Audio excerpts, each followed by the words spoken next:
Labas! 50-50 di ba oh? 50 sa akin, 50 sa'yo dito. Huwag mo na akong aawayin. Buksan mo to. At mag-usap na tayo ng matino.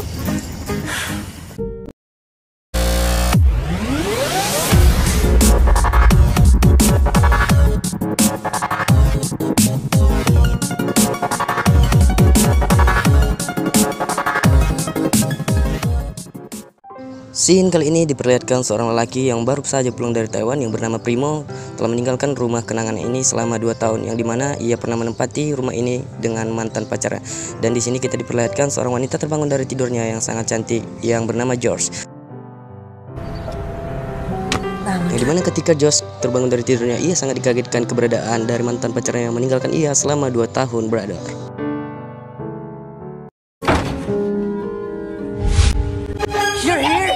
Sehingga George, si wanita cantik ini, memintanya untuk pergi sekarang dikarenakan Primo tidak memiliki dan tidak merasa salah sedikit pun selama 2 tahun telah meninggalkannya di rumah kenangan itu. Hebat mereka saat ini ternyata memiliki cerita yang rumit di masa lalunya. Kala itu, mereka berdua saling mengenal saat acara debat ilmu sosial di sekolahnya. Tapi perdebatan mereka berakhir saling jatuh cinta. Di sepanjang harinya, Primo selalu godain George tidak ada henti. Bahkan Primo diterima sangat baik oleh keluarga George. Dan sang nenek pun sangat menyayanginya. George tinggal bersama neneknya di kota, sementara ibu dan adiknya tinggal di kampung. Orang tua George sudah lama berpisah, sedangkan Primo tinggal sendiri di Filipina karena keluarganya berada di Italia. Medyo late ka. Selain tampan, Primo juga pandai mengambil hati keluarga George, yang membuat George semakin jatuh cinta padanya. Patay na. Sorry tita. Sebenarnya Primo ini pria pengangguran yang berambisi ingin menjadi musisi terkenal dan tampil di kafe-kafe kecil. Walaupun suara Primo ini terdengar mirip traktor mogok, tapi cinta menutup segalanya. George selalu mendukung karir Primo dan meyakinkannya bahwa dia akan sukses mencapai cita-citanya. I'll be there till the stars don't shine and the heavens burn and the words don't rhyme. I know when I die, you'll be on my mind. Seiring berjalannya waktu, George kini lulus sekolah dan berencana untuk melanjutkan kuliah kedokteran. Sementara nenek George sangat menyayangi mereka berdua dan berjanji akan mewariskan rumah itu kepada mereka berdua, asalkan Primo bisa menjaga dan menyayangi George sepenuh hatinya. Holiday. Okay. Okay, go.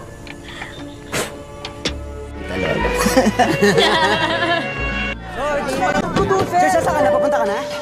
Berapa bulan kemudian, George menghubungi Primo bahwa dia tidak bisa menemaninya konser karena sang nenek tiba-tiba jatuh sakit karena diabetes. Kayo nang bahala sa bahay ha. Aalagaan ninyo. Sang nenek mengalami buta dan akhirnya dia pun meninggal dunia. Sesuai wasiat sang nenek, mereka pun mendapatkan warisan rumah dan tinggal bersama dengan penuh kebahagiaan.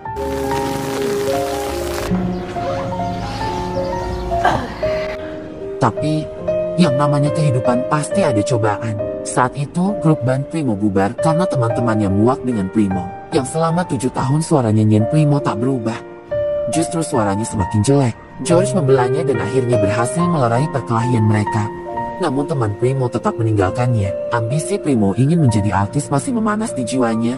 Bahkan dia mencoba tampil solo di kafe. Namun penonton dan bos kafe itu marah karena lagu yang dibawakan Primo tak mendukung suasana mereka. George sebagai wanita pun mengalah dan mencari pekerjaan demi memenuhi kebutuhan mereka. Sedangkan Primo hanya menjadi beban bagi George. Dia tidak mau mencari pekerjaan dan selalu berambisi ingin menjadi artis. Ma'am, hindi kami mga nasira tabasan niya. Pinasira ko sa kutuhan na balik. Bahkan, dia rela tidak berangkat ujian kuliahnya hanya mengurus Primo yang mabuk-mabukan. Nico?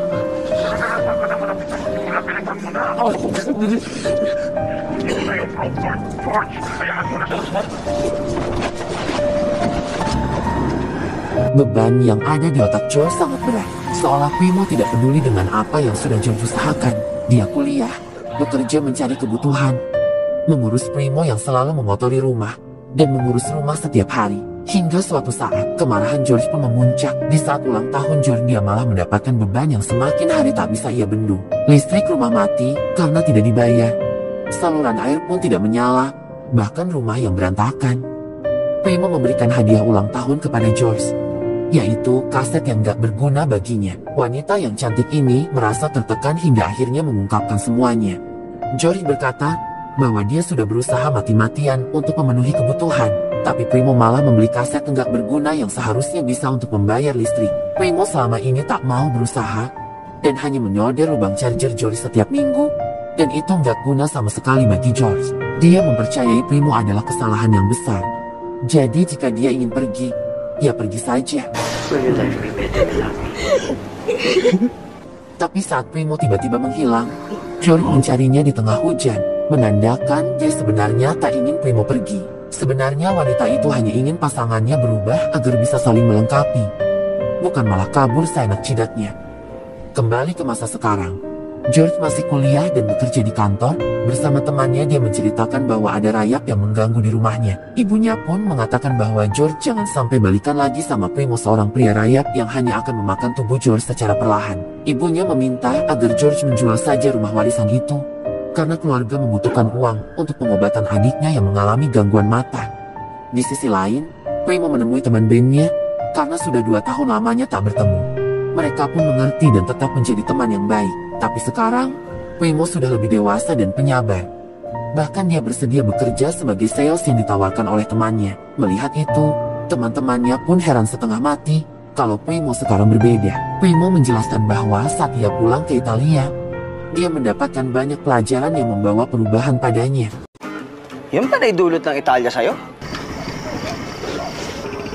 Yes. Malam harinya, George pulang ke rumah dan tidak bisa membuka pintu dengan kuncinya. Ternyata Primo telah mengganti kunci itu dengan yang baru. Huwag mo na akong aawayin. Buksan mo to. At mag-usap na tayo ng matino. Tapi saat George masuk ke dalam, dia sangat terkesan bahwa rumahnya sudah rapi dan bersih. Tapi George yakin, semua yang dilakukan Primo pasti ada maunya. Sambil mendengar ocehan Primo, George mengatakan bahwa apa yang dilakukan Primo sekarang gak ngaruh buat dirinya. George bertanya sebenarnya apa yang membuat Primo kembali. Primo menjelaskan bahwa dia kembali hanya ingin hidup bersama George lagi dan memperbaiki kesalahan masa lalunya. Tentu saja George menolaknya dan juga akan menjual rumah ini. Mendengar itu, Primo melarang George menjual rumah karena nama mereka berdua tercatat sebagai pemilik waris rumah ini. Jadi Primo berhak melarangnya. George menjawab, kalau gitu hasil penjualan rumah akan dibagi menjadi 2. Tapi Primo bilang dia tidak butuh uang. Dia hanya ingin hidup kembali bersama George. Tentu saja George masih menolaknya dan pergi masuk kamar. Pero bebenta ko pa rin tong bahay. George, Esok paginya, Primo terbangun dan melihat George membuat garis pembatas di sana.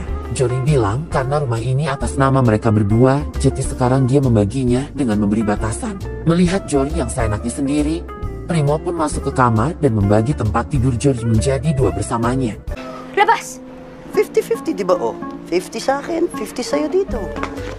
Batas yang sudah dibuat George tidak boleh ada yang melewati batasan itu. Tapi ketika tali pembatas itu lepas, Primo salfok dengan pemandangan surga di depannya. George menyadari itu, jadi dia menggunakan kesempatan ini untuk membuat peraturan tentang batasan yang dibuatnya. Eyo! Dan Primo yang lagi salfok itu menjawab oke-oke aja. Karena kamar mandi hanya ada 1, George adalah orang pertama yang berkuasa atas kamar mandinya itu. Sehingga Primo memutuskan mandi di taman. Primo menyadari kalau George sedang memperhatikannya, jadi dia sengaja mandi dengan gaya yang menggoda. George terpesona dan teringat masa-masa di mana mereka saling solder satu sama lain. Tapi George berusaha untuk menyembunyikan kengiluannya itu.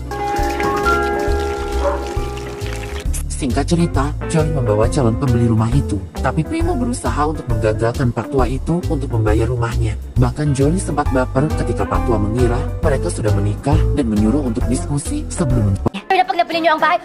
Ay, nako. Pwede ba? Mag-usap muna kayo mag-asawa bago niyo benta yung bahay na to. Hindi ho kami mag-asawa. Ay, whatever. George semakin kesal dan merasa jiwa miskinnya bergetar. Dia makan seadanya demi menyambung nyawa. Tapi Primo mendekatinya dan memberinya telur hangat untuknya. Ternyata Primo hanya meminta izin untuk mengundang teman-temannya datang ke rumah. Tapi George menolaknya karena dia sendiri juga tidak mengundang temannya untuk datang. Tapi sialnya, teman George malah nongol di sana. Yang cewek bernama Daktarin, dan yang cowok bernama Kalpanak, seorang gay yang sangat menyayangi George. Pada akhirnya, George mengizinkan Primo membawa teman-temannya. Khusus mereka diperbolehkan melewati batas karena mereka juga termasuk temannya George yang lama tak bertemu. Daktarin dan Kalpanak datang ke sana hanya untuk belajar bersama untuk ujian kuliahnya. Tapi mereka diganggu oleh teman bandnya yang mengungkap masa lalu George dan Primo. Kemudian Kalpanak memperingatkan Jory bahwa jika Primo tinggal bersamanya, itu akan membahayakan. Karena cinta mereka bisa saja tumbuh kembali dan hama rayap bisa merayapi lubang charger George lagi. Tapi, George meyakinkan bahwa dia tidak akan jatuh cinta lagi karena sudah muak dengan Primo selama 7 tahun. Namun situasi merubah segala hal. Hari-hari mereka semakin bergetar di mana mereka yang dulunya saling menghangatkan tubuh, kini harus pisah tempat tidur sendiri-sendiri. Sebenarnya Jory tidak kuat tapi dia sok gaya saja. Primo yang sebenarnya pura-pura tidur. Melihat tingkah Primo yang memberinya selimut dengan cara melemparnya, jiwa rayap Jory semakin hari semakin tak karuan.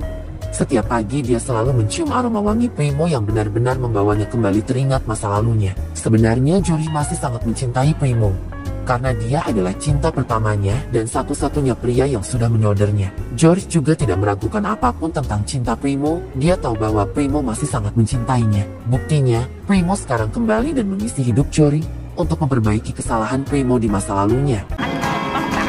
Pilit kong makawala.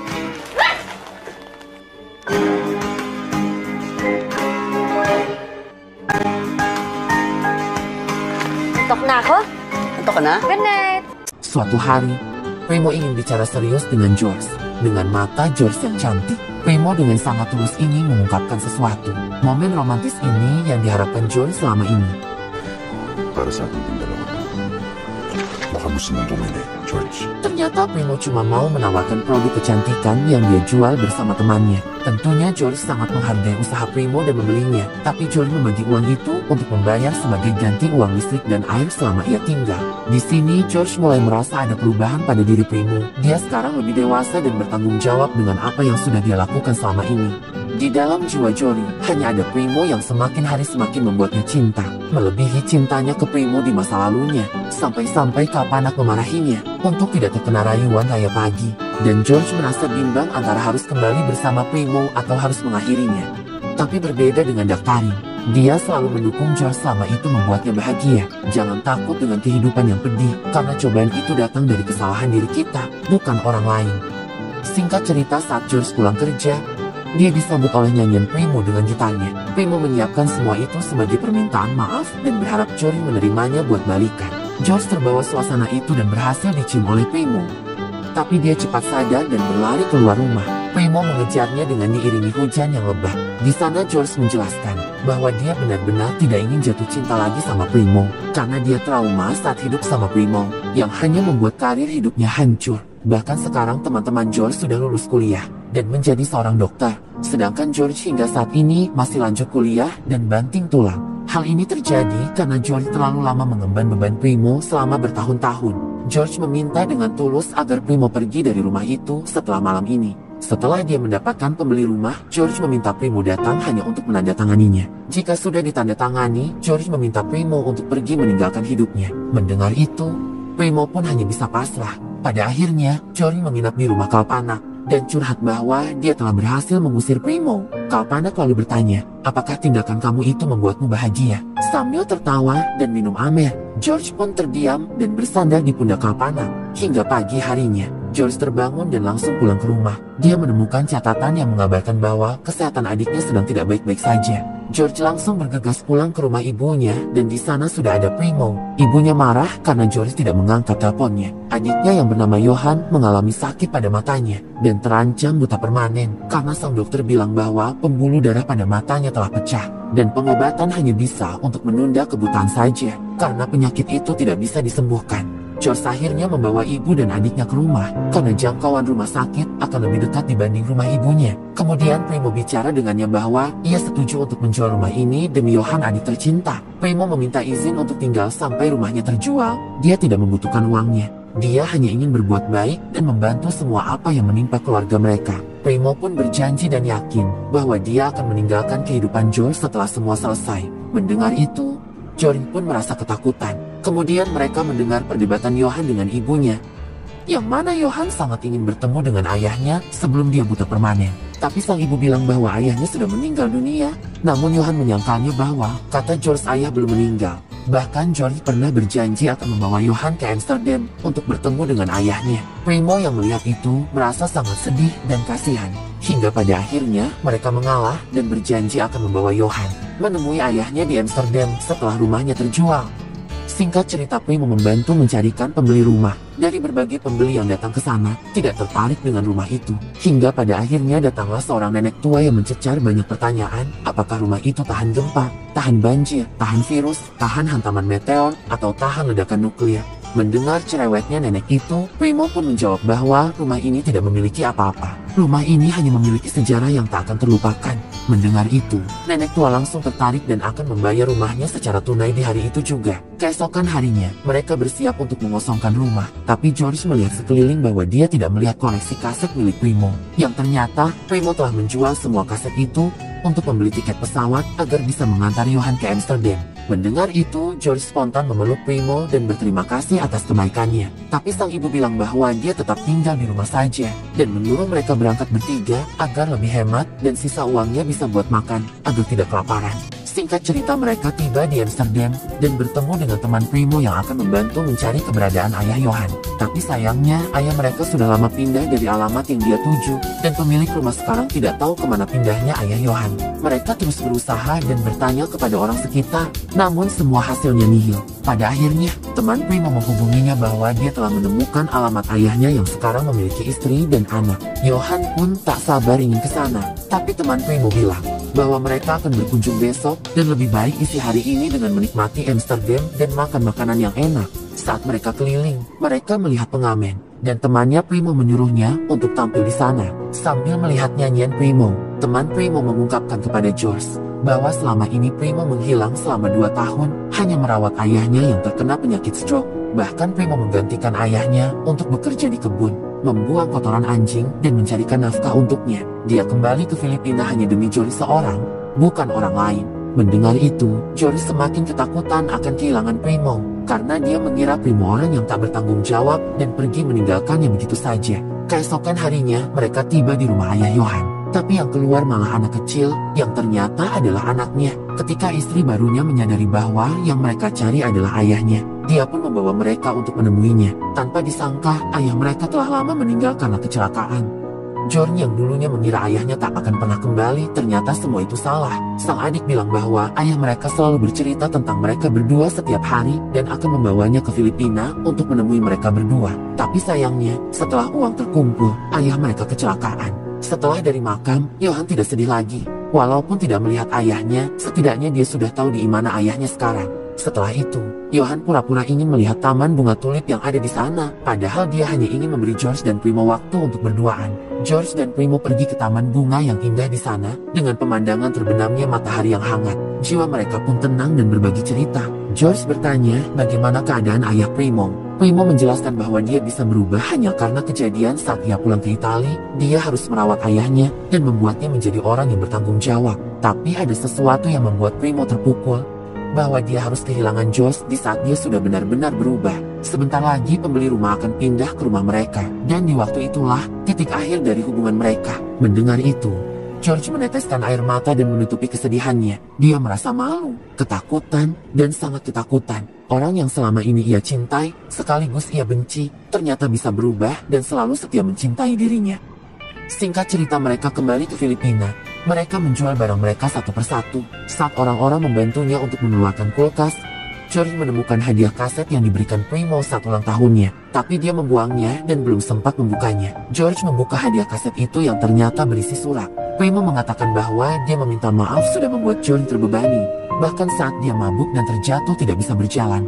Dia berharap George jangan kembali untuk terus berusaha agar sukses dalam ujiannya. Dia juga bilang bahwa dia sangat tertekan karena ayahnya yang selalu mendesaknya. Primo bingung mau apa dan gimana. Bahkan teman-temannya menyuruhnya untuk ungkapin semua ini melalui surat. Membaca ini, George sangat malu dan takut. Ternyata sebelum George mengungkapkan bebannya, Primo sudah menuliskan terlebih dulu semua apa yang dirasakan George. Artinya Primo sangat memahami keadaannya, walaupun itu tidak disampaikan secara langsung. Primo masuk dan melihat George membaca itu. Primo bilang, aku kira kamu membuangnya. Itu sudah 2 tahun yang lalu. George langsung lari memeluknya dan meminta agar Primo tetap tinggal bersamanya. Dan film pun berakhir.